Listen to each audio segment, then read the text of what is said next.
Welcome to the Jeff Knows Inc. Entrepreneurial Podcast with your host, Jeff Lopes.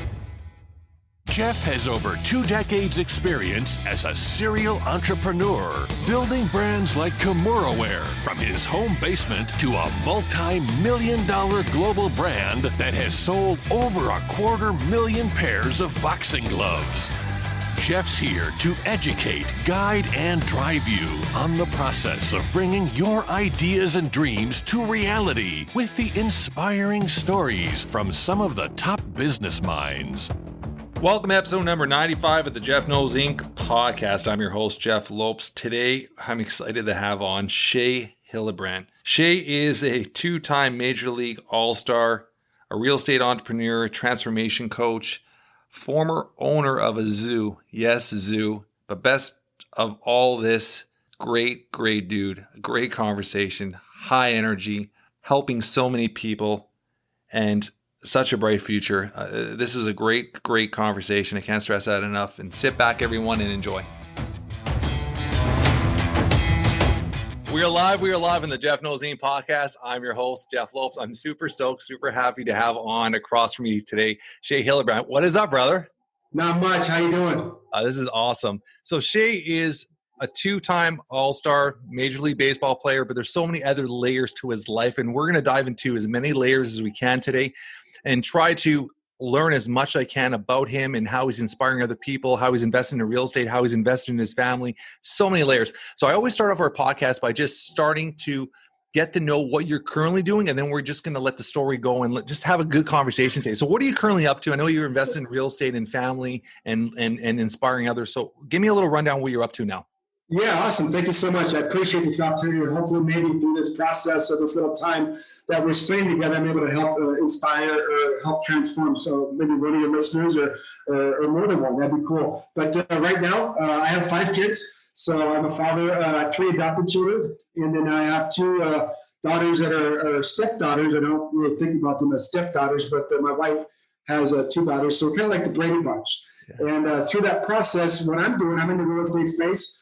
And what I found my niche inside the real estate space is the mindset, is the identity, helping real estate agents going from good to great and addressing problems within that space. You know, like 97% of realtors, after they get their license, a year after that, they don't even practice. And it's not because the tips and the tricks and the techniques and the lead generation, all that stuff. Excuse me. What it is their identity. What it is the level of belief. So busting through that and being able to be a person that's myself that's lived both my childhood dreams of playing Major League Baseball and owning a zoo. You get to that point in life after you go through the darker parts of your life and you sit there and say, what's really the purpose of life? So through that process, I love inspiring people. I love helping transform people, get them unstuck, and get them to live the fullest version of themselves, regardless of where they are. But my specialty of where I try to place my focus is professional athletes, high performance, and in the real estate space. When did that transition occur from your career ending to starting the zoo? But we'll get into the zoo. We'll get into all those things. But when did that transition occur when you said, you know what, I have something to offer other people and I have a mindset that's going to change other people? When did that just click in your head? I'm like, and who was the first person, do you remember, that you inspired or changed that you said, I got something here? Oh, those are great questions. I never had those questions asked to me before, so super excited to answer those. I was one breath away, and that's kind of like my slogan, one breath away. So many people are one breath away from giving up, and what they need to do is shift that perception to you're one breath away from a breakthrough in your life, because a breakthrough happens in a moment in time. It's not a week, a month, a year. It can happen in a moment in time. Shifting that perspective, shifting that mindset, and have understanding of that story that you tell yourself. So for me, I was one breath away from losing my life after I was overdosing on drugs and alcohol to try to numb that pain, because I had attached my identity to what I did of being a professional athlete and being a successful professional athlete. If you don't know who you are, when you go into what you do and the stakes get higher and the pressure to succeed becomes so great, you inherently attach who you are to what you do. And I did that. And as you know, baseball is a lot of failures. So I live and die every single day on my performances. And I had become disconnected from who I am because I was so scared to lose that identity of being treated like a god, of being that professional athlete that plays in front of 40,000 people every night and millions of people on TV. So, like I said, I jumped ship from Major League Baseball in the prime of my career. I left $50 million on the table because I hated myself so much and I hated the game so much because I didn't know who I was. And I went and started a zoo. Like I had my second childhood dream was to buy a zoo. I think I might be the only Major League Baseball player in the history to leave baseball and buy a zoo. So I accumulated 300 permanent exotic animals through that process. Camels, kangaroos, llamas, alpacas, monkeys, zebras, everything. I was like Steve Irwin, the crocodile hunter. I love that. And I love transforming children's lives in my community through that process. And it was just amazing what happened. But it came all on Steve Price. I lost everything. I lost my identity. I lost my family my wife at 15 years. I lost my kids. I lost my millions of dollars. And I almost lost my life. So that turning point right there of me losing everything and being one breath away and then waking up the next day by the grace of God and continuing on to be able to make it through that. The Lord put my wife, Kristen, in my life. It took someone else to help me through that process. So I think that's why I'm so passionate about helping other people because I couldn't do it on my own and I was super, uber successful and I was on top of the world. It took someone else to help me like recreate, reinvent this Shea Hillenbrand. I wasn't always like this. I was the cancer of the clubhouse. I was that angry guy. I was that a-hole because I had so much anger and so much pain built up inside myself, and that's what fueled me to go out there and perform every single night. So as for answering that question of who I help first, myself. I love that. Have you ever, as you're saying that, okay, as our conversation goes, you're going to learn this from my podcast very quickly. I don't have nothing scripted. I just go by the questions. And as I hear you talk, I try to pick certain things that I think are going to touch the audience. As you're talking about that, when you're in the clubhouse, you're the mean guy, you're the tough guy, you're the a-hole. Now that you realize that and you can sit back and understand that, have you ever reached out to any of those ex-teammates to say, hey, I realized that, or hey, I should have done this? Have you ever reached out to any of them that you know you haven't done? Absolutely not. And let me tell you why. The game, baseball, the sport, not the teams, not the people within the game, but the game makes you focus on yourself. So I have to look out for myself. And it breeds a bipolar personality because you're hanging out with your teammates and then you're going down to kill somebody. I got to train myself to kill the pitcher. Like to have success, I got to train to kill. So tapping into that alter ego, tapping into that darker side. That's what drives a lot of guys. So across the board, like what I'm sharing with you is probably, and this is a Shea Hillenbrand stat, probably 90% of guys go through that. So I think players will see the change with what I'm doing now, and I think that's the impact. I just lived. I didn't do anything miserably, but when you're in that environment, you really don't have to worry about, or you don't focus on what other people think because they're not worrying about what other people think as well. They're focused on themselves. So it's really not a team environment at that level. It's an individual environment and how you can add with yourself and your abilities to that team to have one common goal. Now that you can sit back and like you said, everything's past, you can look back, you're looking at your past. When you analyze and you look at everything that you went through mentally, and it's all mentally, and I'm going to talk about NLP in a second, but it's all mentally when you went through, you weren't at that moment of shifting yourself or reframing yourself, your mind. Do you believe if the tools were taught to you earlier, your career would been changed in the way where the mindset where you would have been able to enjoy it a lot more if you had somebody like you teach you this at 21, 22? 100%. Absolutely. I was sat down by a borderline Hall of Fame teammate my rookie year, and he said, I'm going to be watching you on TV, and you're going to make $100 million playing baseball. I knew inside myself what I was capable of doing. I was capable of hitting 300, 30 home runs, and 100 RBIs every single year, and that's borderline Hall of Fame status. But I couldn't achieve that because of the story that I told myself. So being able to trust somebody for one and being able to understand that would be something that I can delegate my time to and energy to and effort to as a player, because we had 100% focus on the game. I know 100% right now I would have played that Shea Hillenbrand then would have paid Shea Hillenbrand now $1 million and said, dude, go with me, because I knew I could achieve that $100 million status. Right now, for myself, I don't care about the money. That's just to put things in perspective. Yeah, of course. But I'm super fascinated with what causes people to make the decisions and actions they make, and why didn't that player, and why did so many other players not achieve their full potential, whether it's on the baseball field, whether it's in the entrepreneurial space, whether it's in the family space, whatever that might be, the real estate space. So 100% agree, yes, it would have made a huge difference in my life. So you're throwing a lot of things, a lot of lessons and tools that are learned in NLP. So did you study NLP? This is something you've learned, you've mastered on your own? Because a lot of the things you're saying, the reframing, reshifting, and all, there are a lot of NLP techniques and neuro-linguistic programming techniques. And I'm certified as NLP.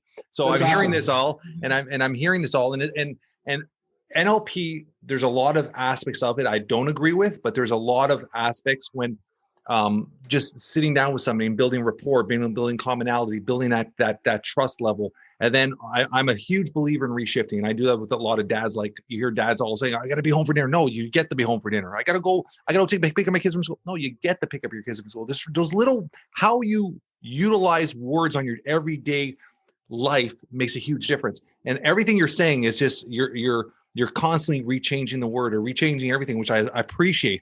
Who taught you that, or where did you get that instilled in your head? Because that's something you're not born with. You have to either learn it from somebody, or read it, or either through a indirect mentor. Like where did you get that? Just to be a student of the game, I went on a 12-year deep dive to try to find purpose, to try to find, I remember driving around so many times, like I lived my childhood dreams. I did the American dream. I did what we were supposed to do, but I lost everything through the process. So for one, what drives me now is I have an obsession for people not to feel that pain that I felt on top of the world. So that's near and dear to my heart, because I didn't think I could make it through. Like I was done. I didn't want to function. So I went on this 12-year deep dive, and I really found fascination with Tony Robbins. Obviously, he's deep into that stuff. But just doing a podcast and watching the YouTube channels, Ed Milet stuff, the Les Brown stuff, the Tony Robbins stuff, the Eric Thomas stuff, ET stuff, and it just sat there, and I just like reverse engineered everything, because the biggest thing that I want to show people that I went through is that when I left Major League Baseball, I was just struggling so bad with my identity and I just caused so much ruckus in that environment that I disconnected from who I was, and I was trying to become a people pleaser. I was trying to prove to other people that I wasn't that person. So I disconnected from who I was at the core. So I couldn't tap into the intangibles that got me to the top, that I trained and I harnessed and I mastered to become a peak performer every single night on a Major League Baseball field. So that was a tough route. And that's what ultimately led me down to being one breath away from losing my life, because I tried to prove to everybody rather than connecting with my true identity of who I was at the core and establishing, why am I here? What do I want to do? And that process was challenging, but being able to figure that out is super liberating and it's super empowering. When I walk into a room, I don't feel like I have any competition. Not because I don't think I'm better than anybody else, because I've tapped into who I truly am. Yeah. And I know there's a certain amount of people that need to hear my voice. And that's when I establish that lane and I stay there. Yeah, I love that. One thing you said, people pleaser. And I think as a major league, as a pro athlete, but I think you could take that towards a lot of younger individuals now through social media need to hear that, because I think social media is a tool to essentially please everybody, because social media is it can wreck in lives. And what I mean by that is social media is a tool where it seems that the victims are more rewarded than the champs in a way. So all of a sudden, I'll give you an example. Somebody posts a post, got a job, they might get 2 likes. Oh, I lost my job. You'll get 30, 50 comments. So it's that victim thing. And I said, and people now, especially the younger generation, are constantly trying to get approval and trying to be that people pleaser with their social media posts, and they're not being real. They're not being authentic. And that's one thing we've seen in our dad talks and stuff we've had is authentic.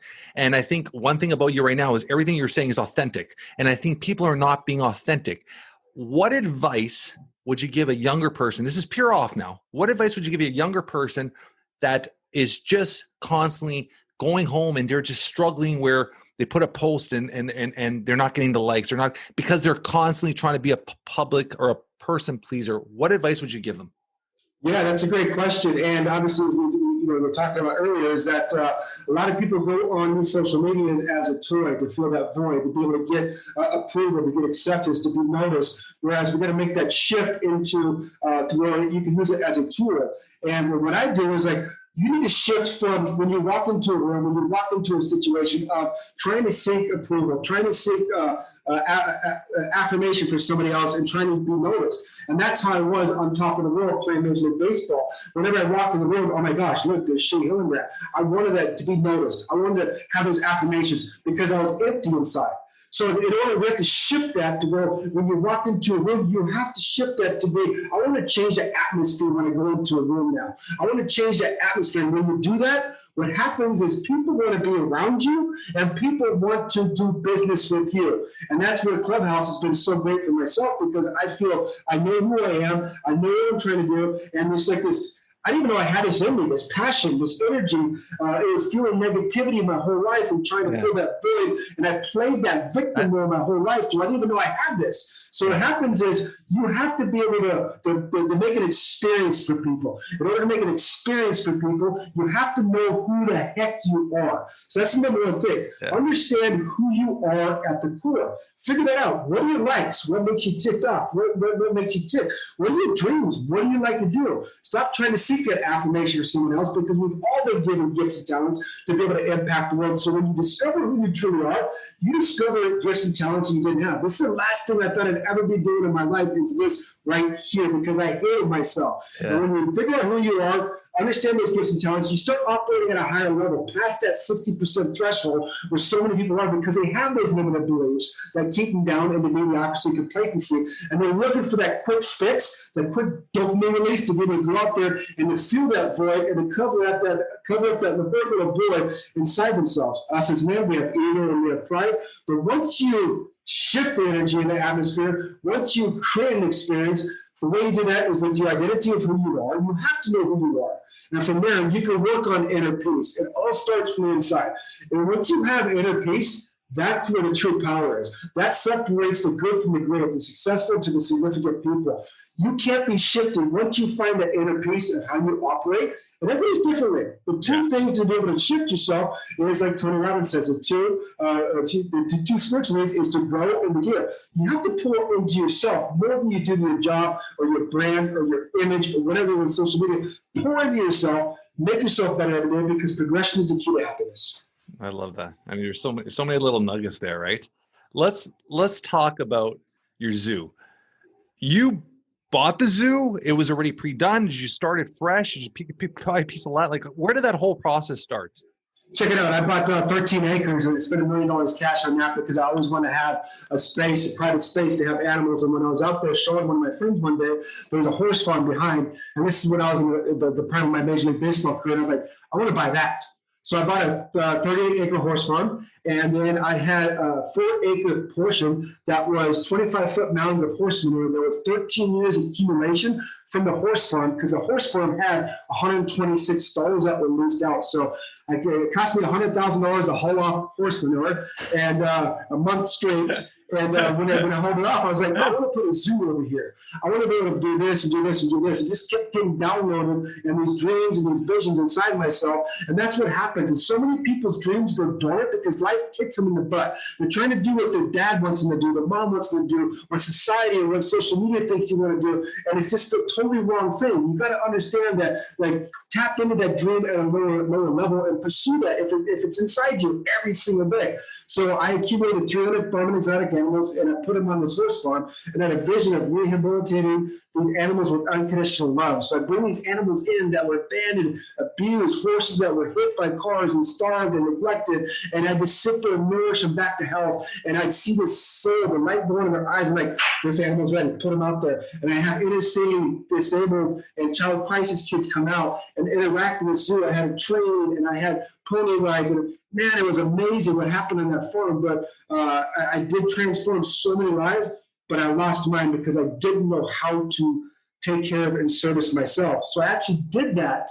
All that dream, I utilized that to cover up that pain and to cover up and not have to address who I truly was. So when did you sell the zoo? Did you close it down? I lost it. You lost everything. After 4 years, I spent through the millions of dollars and I got divorced through that process. And I lost everything in my life. It was the best thing that happened to me because I needed to go through that. And I would never change anything in my life, my past, because it's led me to be right here, right now with you. I'm so honored to be in this situation with you and share this space on your podcast. So, I lost that, and thank God I did. But that's something Tony Robbins is very, very passionate about when he talks and is about embracing your pain and understanding that those lessons make you who you are. If you didn't go through that, you wouldn't be who you are as a man today. And if you 100%. had this perfect life, you wouldn't be the man who you are today. So I appreciate that. And I appreciate that you have the understanding, and all those lessons are now lessons you're trying to help and teach other people. How did you get into real estate? Was that something you did as a major league? Did you invest? Like, how did you get into real estate? I bought the farm. And when I bought that farm, I'm like, this is pretty cool. It's acquiring land, like 38 acres. It was cool. I mean, I bought it at the wrong time. I bought it for $5 million. But it was really cool to go through that process. So I started accumulating land, but then I got divorced and had to get rid of those assets and disperse those assets. And then I was in our master bathroom one day with my wife now. Like, oh my gosh, I'm so blessed to be with her. And she loves real estate. She absolutely loves it. And we started getting into investing. So we purchase homes and we rehab them, kind of like a glorified flipping process, which is higher. But we weren't doing it to flip. We were doing it to like take this old home and really put her twist and her thing on it because she loves doing it, and then provide somebody with a nice home, their dream home. So through that process of doing that, we were able to save on realtor fees because like the commission fees is realtors aren't doing anything. We're kind of doing the whole thing ourselves.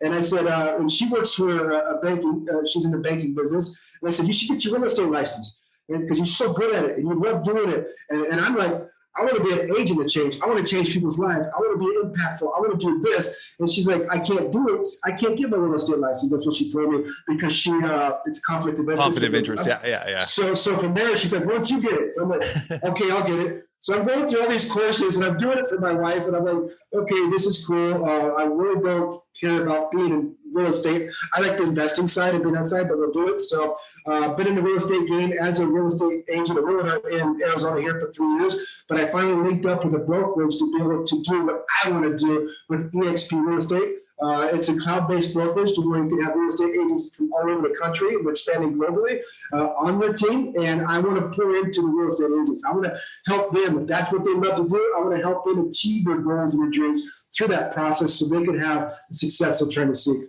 Okay, so I'm going to dive into something right now. It's something that's obviously a huge part of who you are right now. Where and when did you meet your wife, your current wife? Oh my gosh. When is she coming in your life? Was it like, where'd you guys meet? At a coffee shop? Like, how did you guys meet? No, it's crazy. It's absolutely crazy. I'm actually talking to people in Hollywood, the directors for a movie in my life, because it's insane. Yeah. So what happened is my first purchase in the major leagues.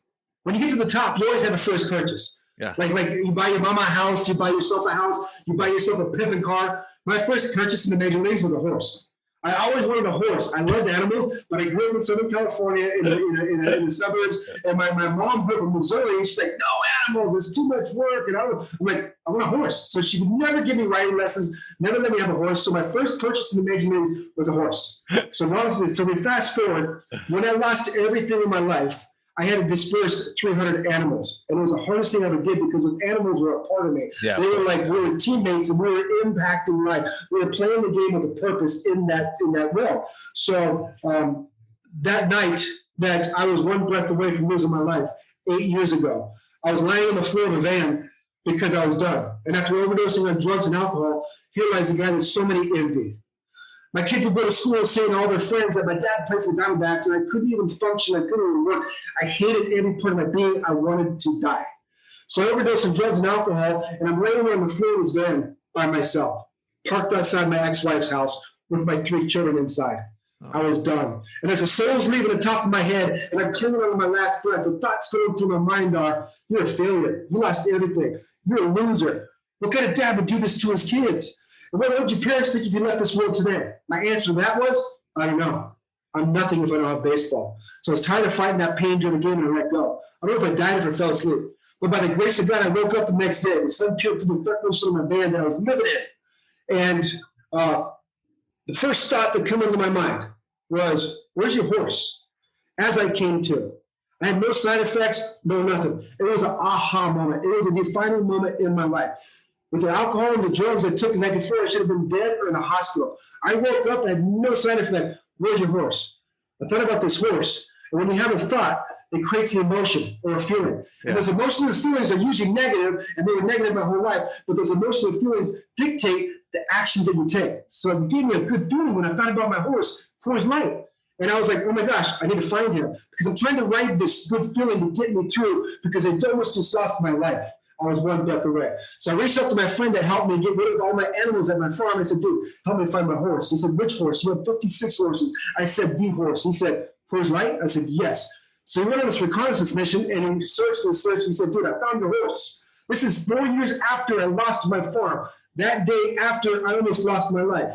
So I reached out to this person on Facebook, and they said, do you have my horse? And this person says, why? Instantly. See, when you adopted an animal from me from my farm, because I rescued and adopted out over $1,000, I just placed so many animals. When you rescued an animal from me, adopted out, when you adopted it from me, I had to sign a contract, and I had first right of refusal to if you couldn't keep that animal, you had to give it back to me. This is 4 years later. And this person was freaking out that had my horse because that person had sent that horse to Utah from Arizona the day before. And that person thought I was going to get on to him, like, dude, what are you doing? You broke the law or broke the rules. But anyways, at that point in time in my life, I prayed for 2 years now, the Lord bring a woman in my life. Long story short, the person that had my horse that I thought about the day I got off my bed of being one breath away was my wife today. So she had my horse that I was searching for, my first purchase in the major leagues. So through that process, it's the last person that you would ever think that would be with me. That's a crazy story. It's insane because that's like you can literally sit here and write a book and make that story up, and people would not believe it. Like that's the thing is, it's like story. Yeah, like people don't believe it. I'm like, it's the truth. Like it's like you can't make this stuff up. So like, when you first met her, so when you first went there and met her, was it instant like wow, a connection, or was it a while of building a relationship up? So what happened is she used to be riding horses at my farm, and she was married, and so I didn't really think anything of it. But all I remembered from her was her smile. And there was some instances where we interacted with each other, but I didn't even remember her name. I didn't even really think anything of her. But when she had the horse, like something just kept tugging at me just to keep messaging her. And she's like, what are your intentions for messaging me? What do you want from me? And I'm like, I don't know. I just want to get out. He's like, something inside me is like, go for that. That's the one. So we went on our first date, and I started telling her, I was like, you know what? I left Major League Baseball. I was kind of, I was pretty good. And I left baseball because of my kids, and I couldn't leave anymore. And, this stuff. You know what she said to me? Our first date, she said, yeah, right. You quit baseball probably because you sucked. And I was like, this woman right here, I'm going to marry because she's telling me the truth. She'll keep me accountable. She'll love me unconditionally. She'll believe in me. She's the first person to do all of those. And I knew I didn't suck. So I was cool with that. How many years ago was that now? 5 years ago. So it was six years ago that happened. Seven years ago that happened. Yeah. But I proposed to her 5 years ago on Valentine's Day, 2 days ago. And we've been married. We've been married 5 years, April 19th. So it's just, I never thought I could have a relationship. I didn't know how to treat people. I was treated like a god. I'd have girls in the stands, holding signs saying, we're man and Shea, all that stuff. And it's just like, it's the greatest thing ever when you find your true story, when you find and connect with your true identity of who you are and make your impact in the world. That is awesome. There's something that we talked about, I guess, in our Clubhouse Dad Talk, and I'm going to dive into it just a bit. Your dad is still with us? No, he passed away, I think 4 years now. Yeah. Did you have a relationship with him as an adult? No, I cut my parents out of my whole career, saying I have to live with that. You did cut your parents out. Is your mom still around? She is around. Yes. Do you have a relationship with her? I have an amazing relationship with her, and I actually moved her down next to me. Out here in Arizona, and I take her out to lunch once or twice a week. And I love that. With her telling me stories, like my parents were married for 51 and a half years. before my dad passed away. And my dad was a white knuckler. So he went through some challenges, a generational curse with his father. And with that being said, it kind of transpired down to me because I was super sensitive. I was the most successful kid. And the stories that I created in my head with my father is how I dictated and went into relationships with him. So, I mean, my story started, I'm not going to tell my story, but I'm 14 years old. I'm sitting in my bed and my dad walks into my room and he says he's going to move our family from California, beautiful Southern California, to the hot desert of Arizona. That was like the number one defining moment in my life as an adolescent. I was getting ready to go into high school. I'd become a sophomore. I had my community of friends and everything. And the story I told myself when he left the room was, I'm not lovable. I'm not good enough. My dad doesn't love me. See, that's what I want to share with people is that story that you tell yourself is what dictates how you interpret that experience, how you communicate that experience to yourself, and how you go to over and over in your head. It's going to drive you to what you do. So that's what drove me to the major leagues is because I wanted approval from my dad, but it couldn't be further from the truth. And talking to my mom with stories now, she's like, man, your dad loved you guys so much. He worked 3 jobs and he came home in the middle of the night and he took care of you guys. I actually had struggled with you guys. And she's painting this whole different picture of what I had in my head with my dad my whole life.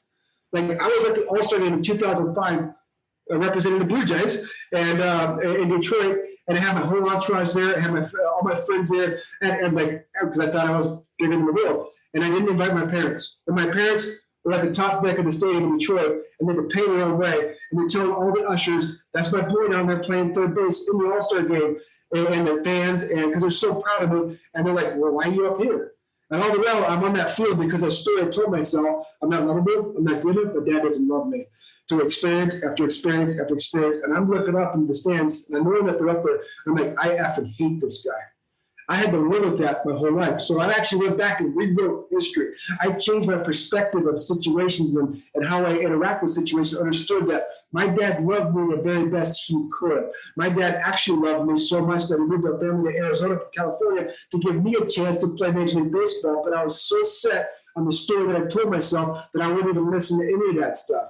So that's what it was. And my wife, Kristen, got me to reconnect with my dad. So I sat down, I told my dad my story, I told him everything, and I told him how he was an idol. This is like 6 months before he passed, and it was like he tearing up, and I was tearing up, and it was so liberating to say, you know what, I'm sorry, and I appreciate everything you did. And then 2 months after that, he sat down at my supper table at my house, like, son, I got to talk to you. And I'm like, oh my gosh, 14 years old, 15, what did I do? I hate this. All this internal turmoil is like just going in me. And this is like a little bit ago, probably 3 or 4 years ago, 5 years ago.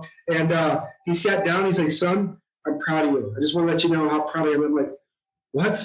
Like, that's what I was searching for my whole life. Because everything I did on the Major League Baseball field, all the success I had, that's all I ever wanted. And I said, wait, Dad, let me record that. Can I record that? Get that? Can you say that again? He's like, no, forget you. I'm not going to ever say that again because he was going through his internal struggles. So I kind of took that generational curse and that onto my kids. And that's one big thing I struggle with my kids.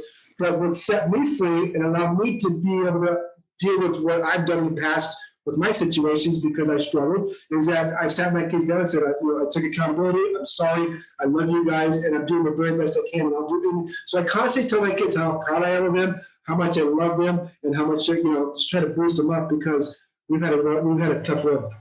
Yeah, something simple like just even exactly what you said there. Just telling your family on a regular basis, like every day, I love you. It is simple words. But that just goes, that memory block just keeps going and going.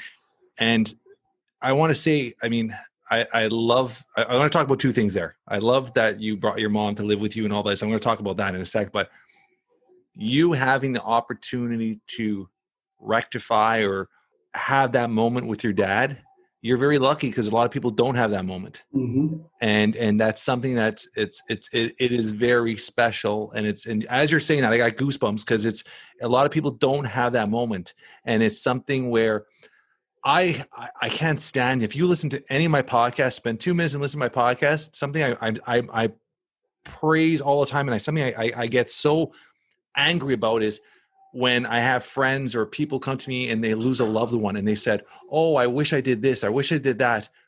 Do the shit when they're alive, when you still have an opportunity to make a difference or to close a door or to say something off your chest or just to say, I love you. Because life is short. Things happen very quickly. And just for you to say you brought your mom and your relationship right now, and I appreciate that, because you're giving her a chance to be by her grandkids, being by you, being by your wife, and whatever time she has left, hopefully 20, 50, whatever it is, but that is so precious. And I appreciate that, because a lot of people don't have that opportunity. And I think that's such a special thing to do. And you're also allowing your children to see that, which is so special for them to see that with their grandmother and see the connection with you and her as well. So kudos to that, brother. I appreciate that. After all our conversation today, that is the coolest thing you've said today. And I appreciate that. Yeah, that is, yeah. So your children now, how many live with you? Because 2 or 3, said 3 of them are from your first relationship, or are they all from? Yeah, the oldest three. Yeah. The oldest three are adopted. I have Austin, who's 16, is the oldest one. He's like the main reason why I quit Major League Baseball, because I had a connection with him. My second one is a daughter, and she's 14, Dakota. Yeah. And the third one is Noah. He's a boy, and he's 14. So the 14-year-olds are 3 months apart, so they're like twins. Yeah. And then my wife and I split custody with their adopted mother, my ex-wife. Yeah. So I have them 50% of the time. And then Kristen, she has 2 daughters. That's Payson, who's 9, and Beckett, who's 7, and she splits custody with her. But we have the kids most of the time through this process, so it's not really 50-50. It's like 70-30.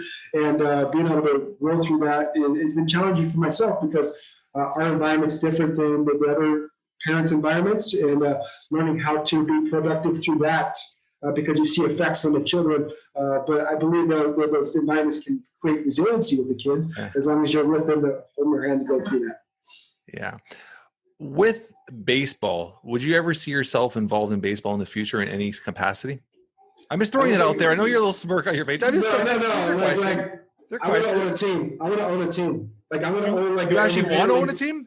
Like not a major league team, but I want to own a team and then run it my way, because it would be rock star status, because obviously from the player. I would love to get back and speak to players in clubhouses and be able to be an advocate for them, because mental health is a huge thing. I'm a prime example. I'm like the number one extreme example of somebody who run back away from my life because of that mental health. But I don't know if I could. I don't know. Who knows? It's not worth going into it. But I would love to make an impact on those guys. And create an agency. I love. It's a very tough business. But it could be a money pit. But it's funny you're saying that, because I've always wanted to own a minor league baseball team.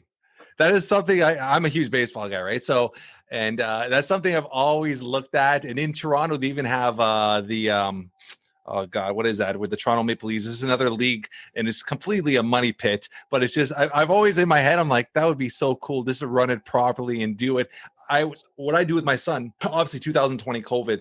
We didn't have the opportunity. He's a huge baseball thing. He loves playing baseball. And we visit one major league park and one minor league park. And we always have more fun in the minor league parks. 2 years ago, we were at the Pelicans in Myrtle Beach, which we had the time of our lives, a great stadium.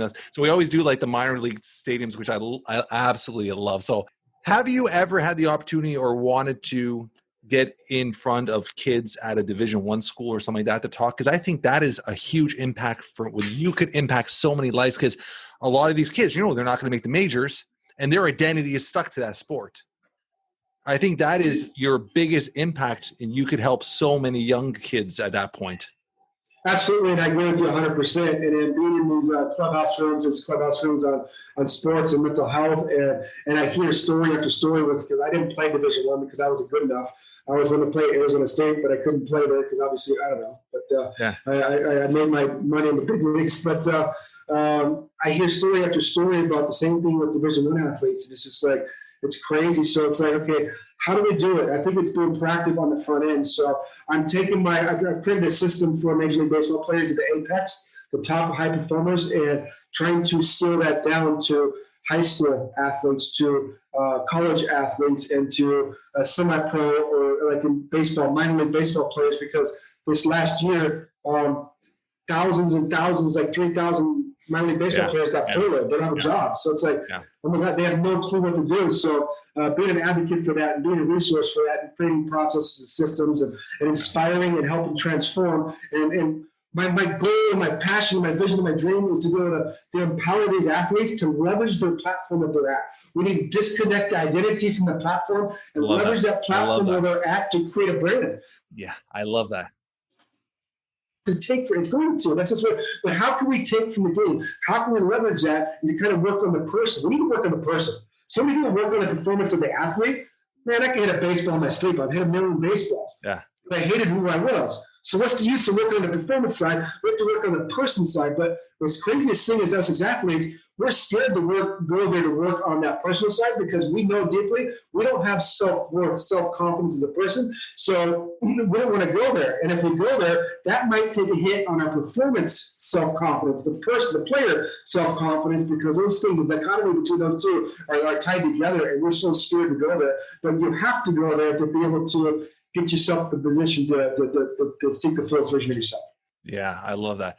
Have you ever also thought of creating a program or something in regards to a program where you could actually allow parents of children that are in Division Ones or in something like that? Because I think a lot of people, when they look at an athlete, and this is me, I would say even as of a year ago or 2 years ago, and I think now that I've been networking for the last, I never branded myself. So the last 8 months was the first time, or 12 months, I built a podcast. I got certified. I built myself. I have a book coming out tomorrow.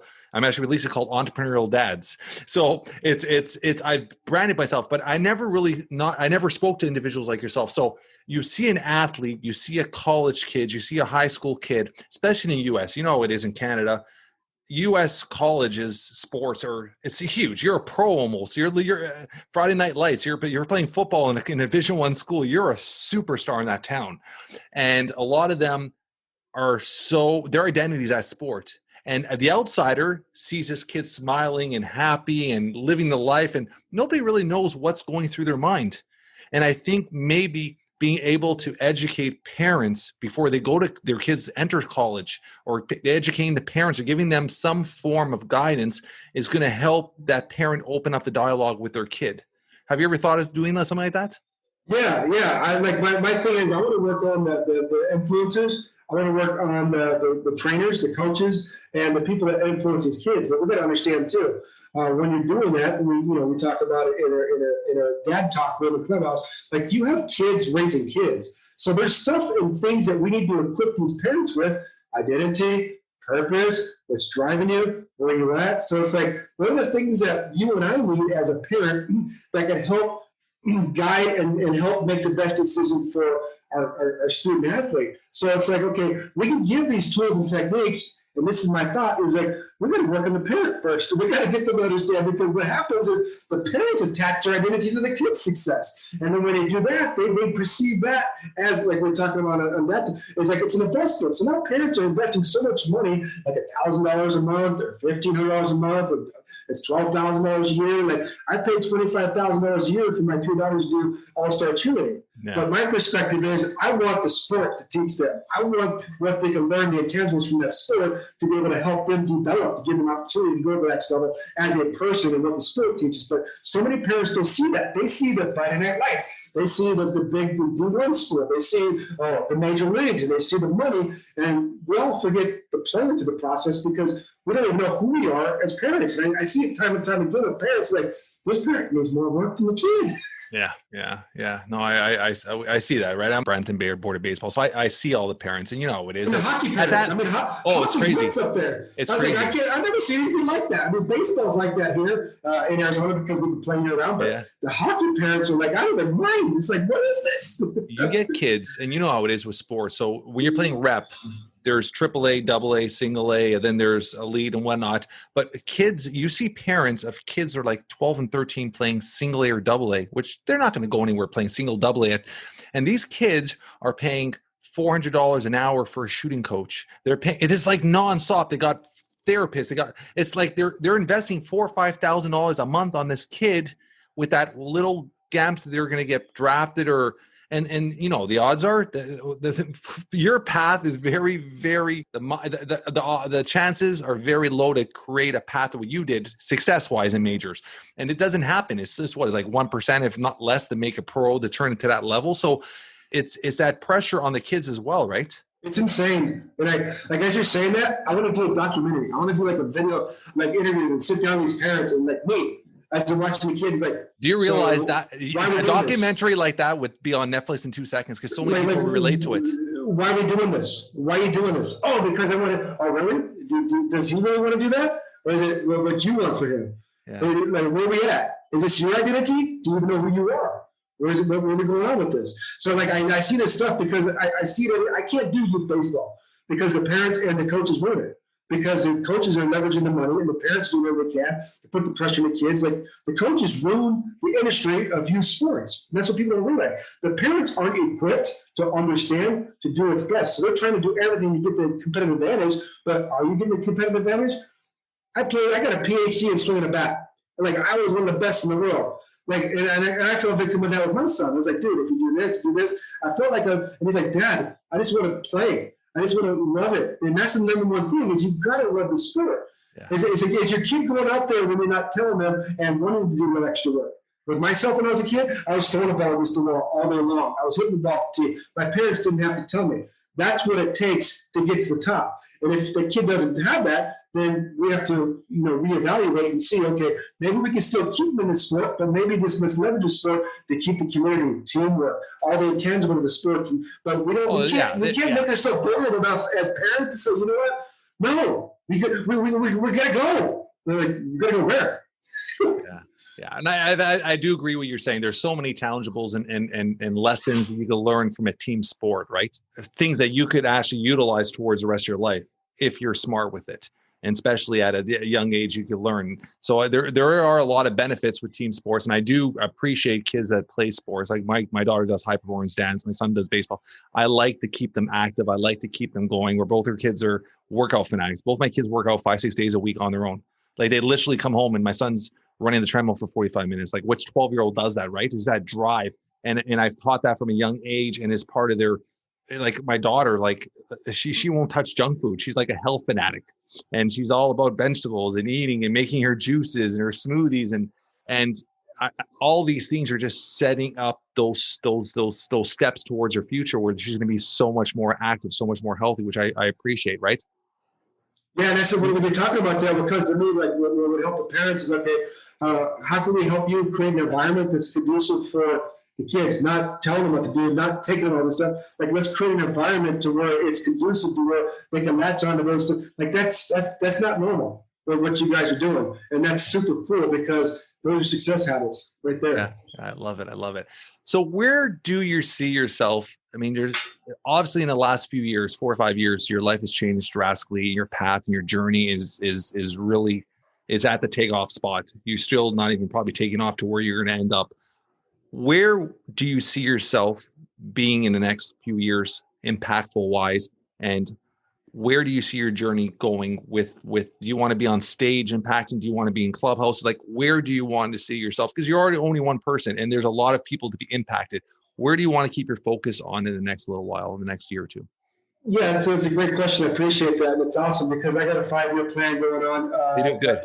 My partner and I, we created Elite One Performance. That's what this hat is. And we want to teach people the things and give them the intangibles to become the one. Be the one that they've been created to be the one that you always want to be. Because everybody, wherever you go, you want to be the one. So that's what I'm starting with this, mindset training or peak performance or high performance training of identity of who you are and tap into a deeper version of yourself. I believe it starts there. And then from there, what we're going to roll out after that is a training program. Like physical training program, and then we envision opening up like those fitness gyms, like the F45s or something like that, to be able to have a place for people to go train. But the whole kit and caboodle with the mind, with your identity, and with your body. And then from there, what we're doing is we're gonna launch a supplement brand line of supplements because we're very familiar with that space of being a professional athlete. My partner played professional baseball, wrestled in WWE. That was a actor in Hollywood, so we got all this stuff covered. And then from there, what I want to do is... You want me to ask who your partner is? His name is Derek Neitkirk.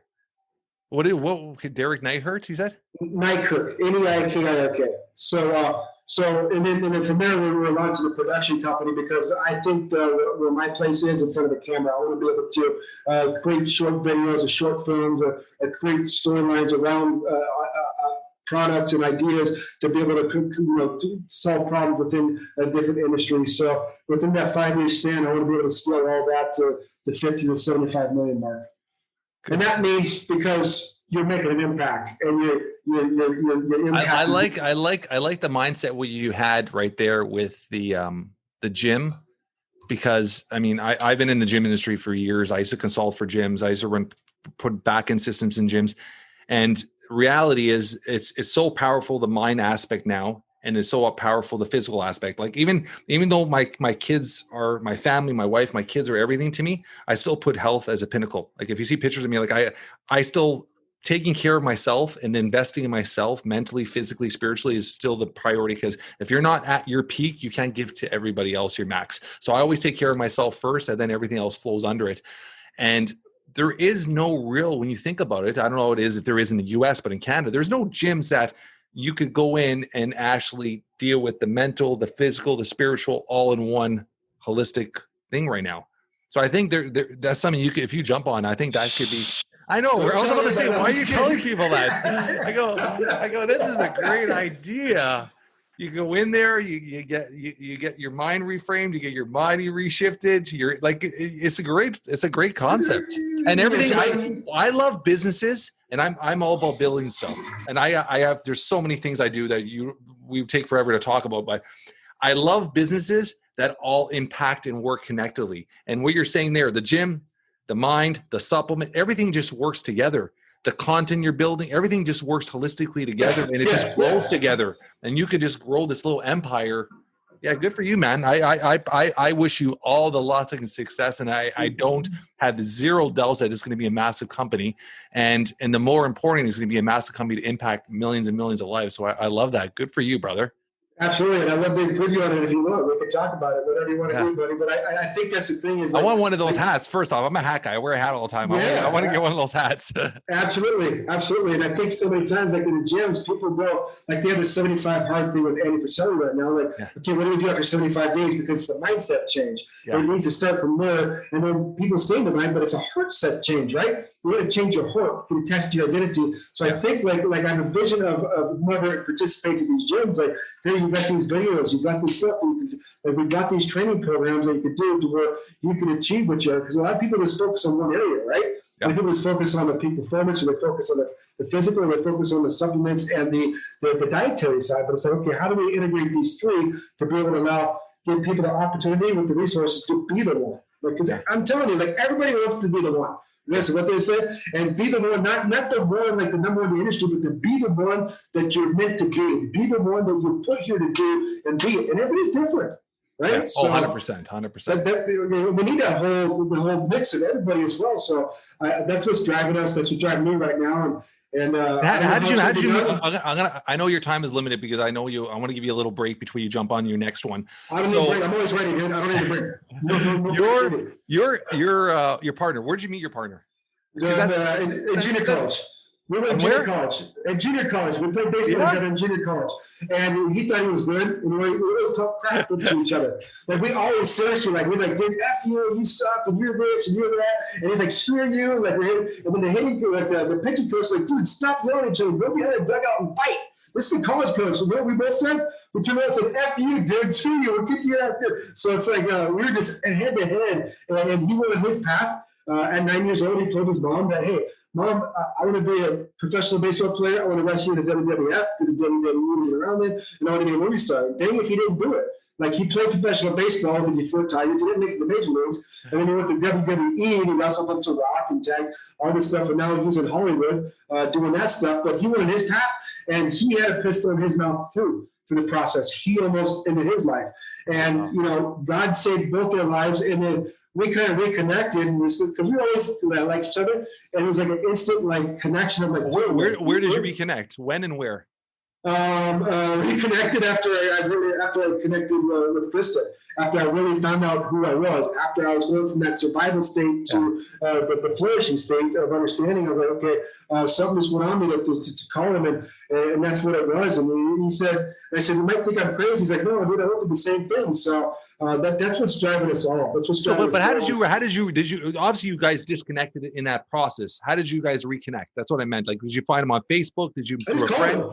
You just called him after all those years, huh? Yeah. That's awesome. So I remember playing when I played for the Diamondbacks, I was in Atlanta, and he was wrestling in the WWE in Atlanta, and he brought his girlfriend with him, who was like one of the celebrity wrestling girls, and I was like, dude, you guys are losers. Because I hated myself, right? So we always kind of like had this competition of like, dude, I'm going to get there, you're better than, I'm better than you. And so it's like, we're at the point now, it's like, we both failed, so we want to use what we got, our gifts, to impact the world. So it's interesting, the story of that kind of that relationship with him and I to do that. Like with that too, I remember that in my wildest dreams that would happen. So, but that's where we are.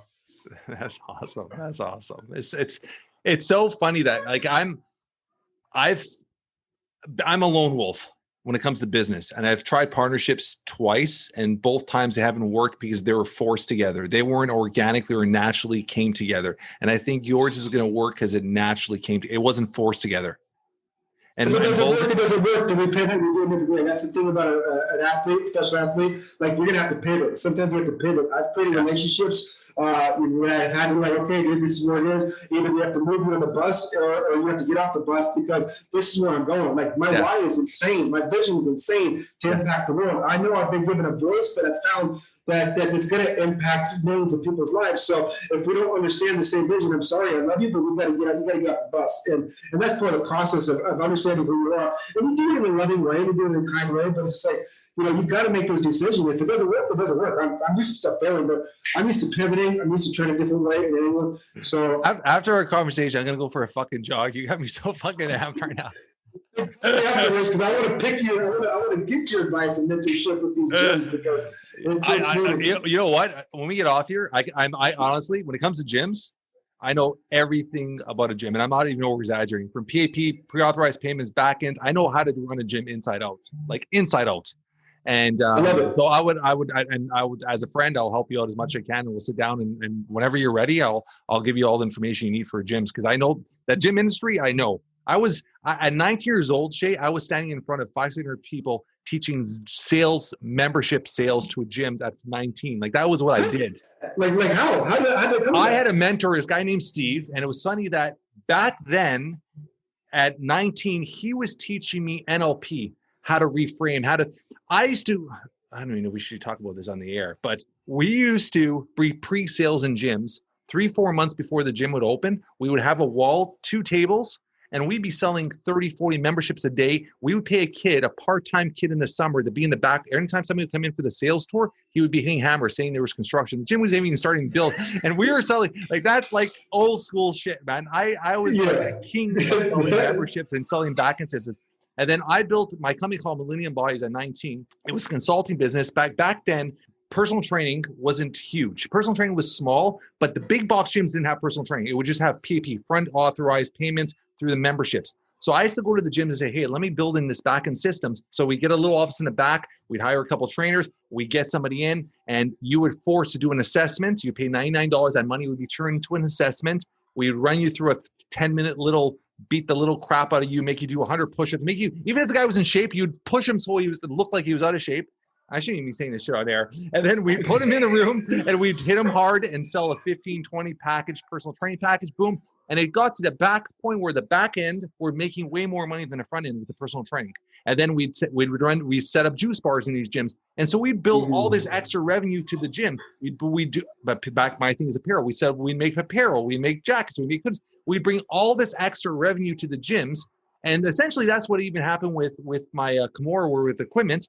So essentially when we started the equipment brand, we started as an apparel brand. And I did that as an apparel brand. That was right before the UFC took off. So we've been doing this for 15 years. That was even before Tapo, none of these brands like Dan's, none of these were big. They were starting off. So I started off as an apparel brand. At one point, we sponsored 26 guys in the UFC. We had 26 guys wearing our walkout shirts. But then all these big brands like Tap Out and all these guys started throwing all this money at these guys. And I was like, okay, time to pivot. And we pivoted into equipment. And then from equipment, we pivoted automatically into custom. So we customize gyms from start to end now, from the opening up gyms, from all their equipment, from bags, the punching equipment, to all that stuff. But at the same time, too, in the process, I realized all these mama papa martial art gyms, they're not making money. And I was like, these guys have to make more money to survive. So I started calling them all and saying, listen, members coming in there, they're turning to the local Walmart to buy a pair of gloves. Do you sell anything to them? No. And then I started selling wholesale to them. That was a no-no in the industry because all the big equipment brands would never sell to a gyms. They would sell to the shops and the stores. I said, screw the shops and stores. I'm going right to the gyms. And I built literally a whole relationship with 1,800 gyms where they just buy off us wholesale. And that brings that revenue that pays the rent and pays the stuff. And now we built this relationship with them all. So I'm always pivoting stuff. But when it comes to the gym industry, I could honestly tell you, I know that shit inside out. I could probably save you years of shit and headaches with the gym industry. So I love it, man. Dropping those bombs, man. That's so, I love it. I'm speechless. Not many times I'm speechless. I love it. So I never have any set question. I only have one set question I ask everybody before we end our podcast. In a few words, Shea, how would you want to be described by your loved ones if something were to suddenly happen to you? I want to be the game changer. I want to be the one that they know that passionately at the core, I took accountability. And I get emotional.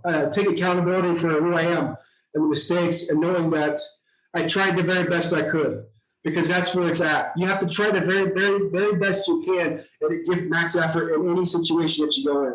Because if you don't give max effort at any situation, at any period of your life, then what happens is two things. You place blame on other people, and then you make excuses inside your head of reason why you are where you are.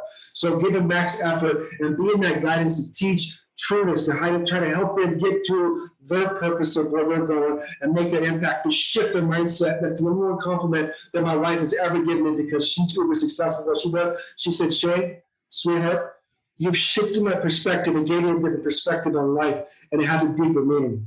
That's it. I love it. That's a perfect way to end it.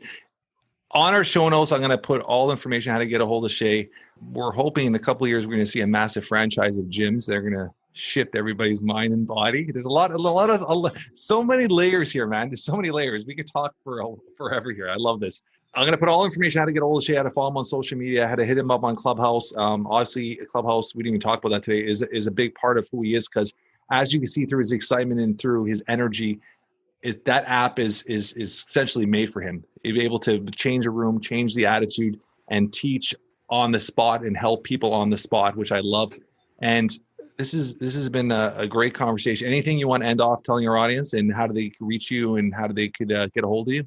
No, the thing is like this: you're one breath away. If you're one breath away, don't give up, because we all go through that. Put yourself in a position. Keep pouring the good in your ears, and keep trying to make yourself better. Don't ever think that you've arrived, because if you think you've arrived with where you are, whether you're having success or if you're in complacency, the game of life will kick you in the tail.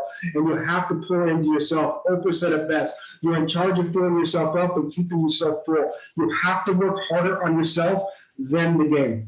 Love it. This is awesome, brother. Thank you so much.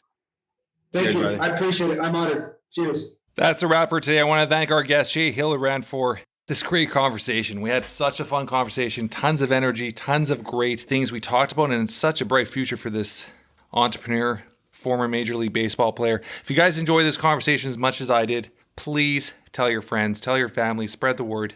We're trying to build something special here. Leave a review. 5 stars will be absolutely amazing. We love spending time reading the reviews and hearing the feedback by everybody out there, and hoping everybody's enjoying this. Until next week, guys, keep moving forward.